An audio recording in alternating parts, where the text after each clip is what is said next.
voel jy vas in jou finansies? Ek het dieselfde gevoel, en weet jy, ek het 'n oplossing gevind. As jy my nog nie ken nie, ek is Malzyn, en ek het 'n tydjie gelede werk gehad. Dit was nie 'n permanente werk nie, en die geld wat ek gekry het, was nie baie nie. Omdat ek geleer het en ondervinding moes opdoen, was dit nie moontlik vir hulle om my baie te betaal nie. En ek het agtergeword met al my skulde, en ek kon nie die basies dek. En jy voel dalk presies dieselfde, jy ontvang 'n salaris, maar steeds moet jou salaris nie die basies dek.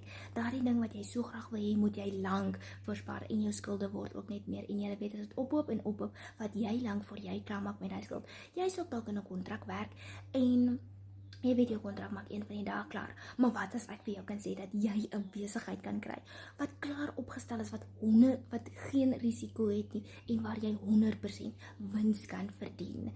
Jy doen dit terwyl jy by die werk is, want jy spandeer net 15 minute, 30 minute, 20 minute, terwyl jy die res van jou ander werk doen, en jy het meer bekommernisse nie. Daai ding wat jy so lank moes voorspaar, kan jy nou koop.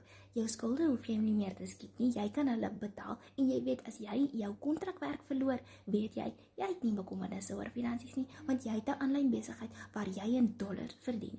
Sit vir my finansiële vryheid in die comments, as ek vir jou kan wys hoe jy finansiëel vry kan wees.